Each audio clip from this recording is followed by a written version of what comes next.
Hi, my name is Brian Klingenfus. I am working on Professor McCullough's Knotty Habits Extra Credit Project for U.S. History 121-18W1. Get ready, kids, because we're about to get naughty. So real quick, let's go over the terminology of the rope itself. The first thing we have is our standing end. The standing end is the end of the rope that is really not going to be used. All right. Next thing we have is the bight. The bight is going to be used in a couple of different knots. It's just a bend in the rope as opposed to a loop or a hitch. The next thing that we have is we have a turn. A turn is simply a wrap around an object that you're trying to tie down. The next thing we have is an overhand loop. Note that the rope is passing over itself in an overhand loop. Next, there's the underhand loop. The underhand loop is crossing under itself. And finally, you have the standing or the running end of the rope. And the running end is going to be the end that you're using to actually tie the knot. So that's going to be the end that's doing all of the moving.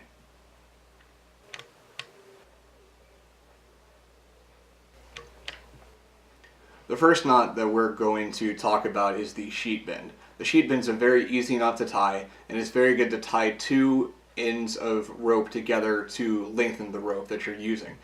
The convenient part about the sheet bend is that it can use two different sized ropes of different thicknesses that you can tie together to form one length of rope. Other knots that tie two ends of rope together, you have to use the same type of rope or the same thickness. In this case, you do not.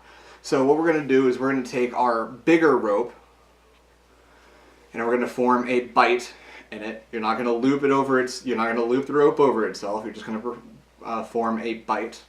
You're going to take your smaller rope. You're going to stick it up through the bight. You're going to loop it around, and then you're going to go back over the white rope, your bigger rope, and under your smaller rope. All right, you're going to pull it tight together, and at first, it's almost like a square knot. You can easily pull it in and out. You can loosen it. You can tighten it. So, next thing you're going to do in order to tighten this knot up is you're going to grab the two ends of rope, and you're going to pull, and that's going to tighten this knot here.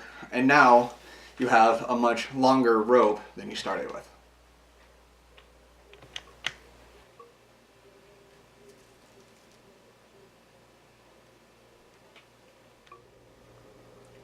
The next knot we're going to tie is called the double fisherman's knot.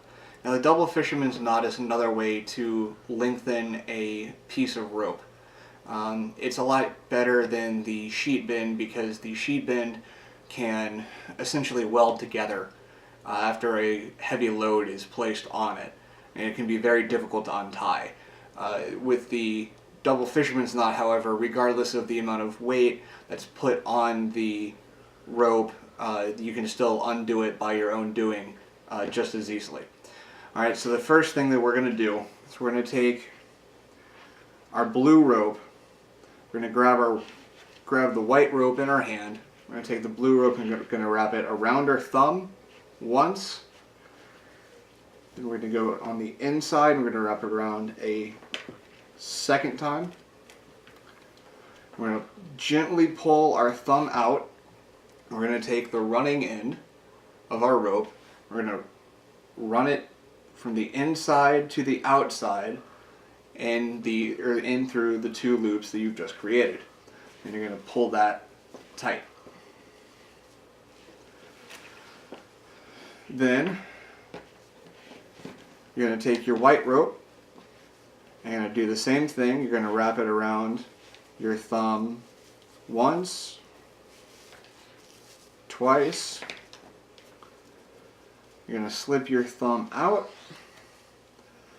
You're going to take your running end. You're going to slip it back through the holes that you just, or the loops that you just created.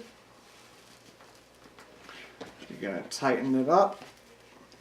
And now what you're going to do is you're going to pull on each rope You're going to shorten it, and you're going to pull them together. And now note, on one side you have your 4 loops. On the other side you have where the loops are overlapping each other. And that is the fisherman's, or the double fisherman's.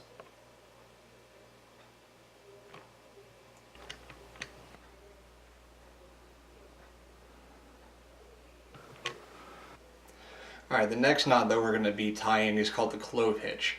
The clove hitch is, it's not the most useful knot there is, but if you're using it to tie up something lightweight that you're going to be pulling behind you, or just tying something up without putting a whole lot of load on the other end, it's a pretty decent knot and it's very easy to tie.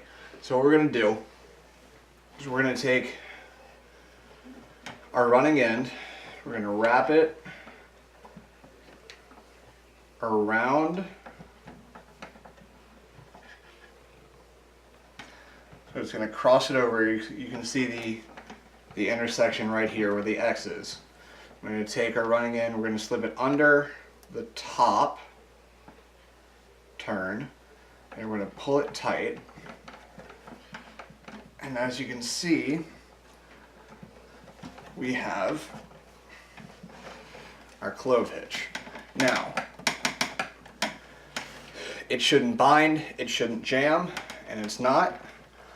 With too much weight on it, it can come untied. But without a whole lot of weight, it's a pretty simple, pretty convenient knot to use.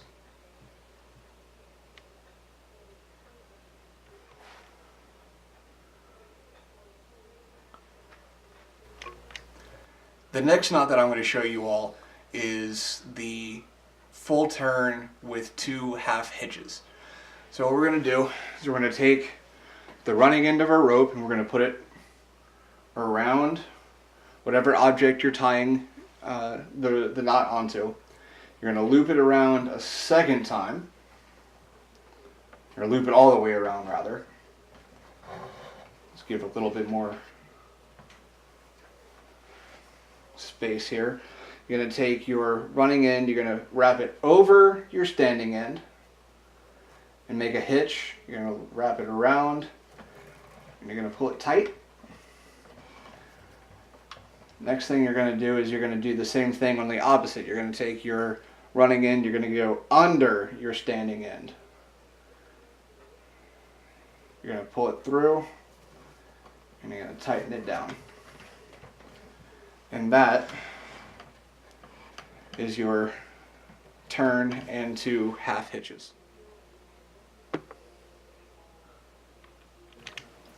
The last knot that we need to tie using this chair is the midshipman's hitch, or the taut line hitch, as it's more commonly known as. So what we're going to do is we're going to take our rope, we're going to wrap it, or we're going to bring it around, and we're going to make a half hitch. We're going to wrap it over, I'm going to pull it through. Now what we're going to do, this is where the taut line hitch is different from 2 half hitches. You're going to add another loop. You're going to loop it around the inside of the first loop again. Okay? And then you're going to finish it off by making another half hitch. You're going to pull it tight.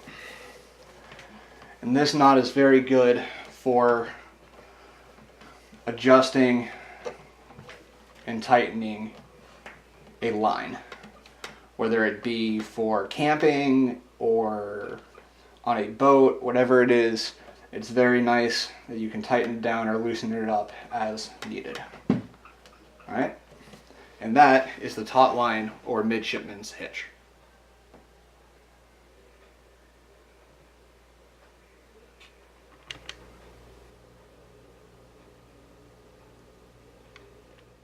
Five down, 5 to go. The next knot that we're going to do is the handcuff knot. Now the handcuff knot can be used for two different things. Obviously it can be used for handcuffs. Certain police officers will carry around a length of rope as opposed to metal handcuffs that can be broken out of in several different ways. When you use rope handcuffs, you're not going to get out of them. And so that can be used for that. Or the other thing is a lot of firemen will carry a length of rope with them that they can tie the handcuff knot in, that they may tie around the wrists of somebody who they're trying to rescue, that they're in a very tight space and they have to pull them out through their wrists or through their arms.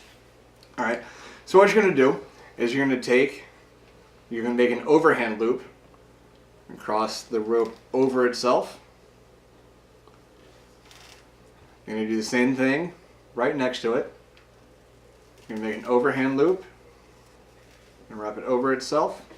So you have two overhand loops side by side. You're going to overlap them. With your right index finger, you're going to grab the right side of the left loop. And with your left index finger, you're going to grab the left side of the right loop. And you're going to pull them through, and you have your handcuffs. You'll slip them over whoever's wrist you're trying to strap. You're going to tighten them, or you're going to tighten it down, and you have your handcuffs.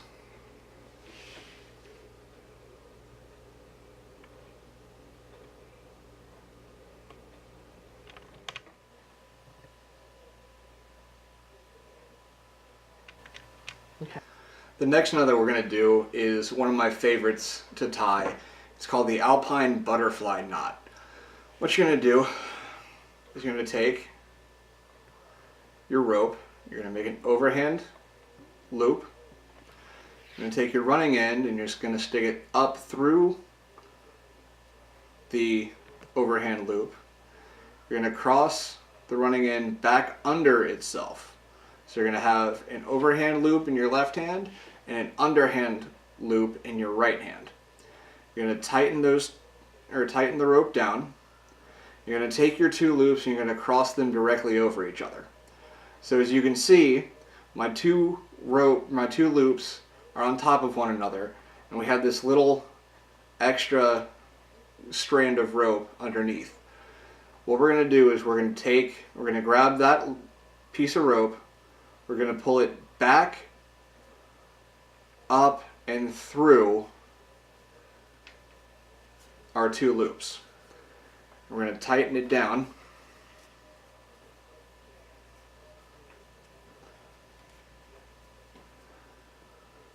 And from the front side, you have your two overlapping pieces of rope, and you have the ropes going around it.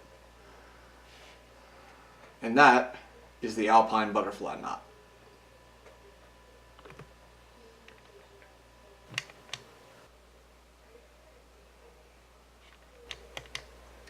Alright, the next knot we're going to tie is called the bowline knot or the bowline knot, depending on how you want to pronounce it. What we're going to do is we're going to take our rope and we're going to make an overhand loop in it.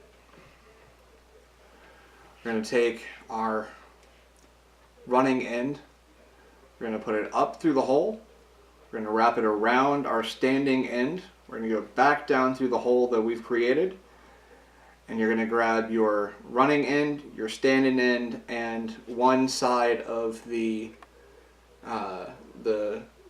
hole that you've created, and we're going to pull it all tight, and you have your bowline knot. Now, the other way to teach people this, there's a little poem that goes along with it, okay? So, you have your rabbit. You have your hole. The rabbit comes out of its hole, gets spooked, runs around the tree, runs back down into his hole. You pull it tight, and there's your knot.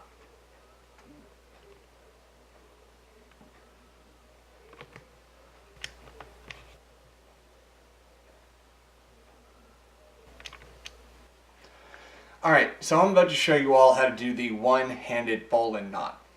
This is a knot that a lot of Boy Scouts like to use just to kind of show off in front of each other.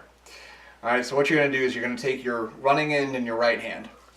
You're going to cross it over your standing end, and it's going to make an overhand loop.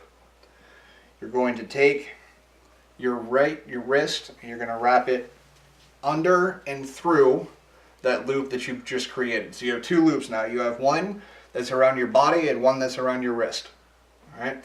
You're going to take the running end of your rope, you're going to wrap it around your standing end, you're going to pull it through the hole or the loop that your wrist is in, and you're going to pull it tight, and you have the perfect bowline knot.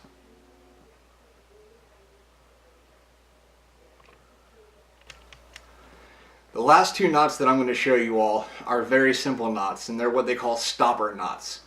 These will put a stopper at the end of your rope that you can use to prevent your rope from getting pulled through an object, through a hole, whatever it may be. First thing we're going to do is called the figure 8 knot. The figure 8 knot is a very simple knot. You're going to go just a little ways down your rope. You're going to make an overhand knot. You're going to take your running end, you're going to wrap it behind your standing end, you're going to pull it down through your loop, you're going to pull it, and as you can see, it looks like a figure 8. The next knot that I'm going to show you all, our last knot, it's called a double overhand knot. Sometimes a figure 8 knot is not thick enough to be used as a stopper, so you use the double overhand knot, which is thicker and can be used better to prevent something from your rope from being pulled loose. What you're going to do is you're going to make an overhand loop, make it a decent size. Then you're going to take your running end and you're going to wrap it inside your overhand loop once. You're going to do it a second time. You're going to go twice. Then you're going to pull it, and as it pulls, it's going to loop around. It's going to twist. And as you can see, you have your two knots here, or your two lines here. You got your two lines here. And that is your double overhand knot.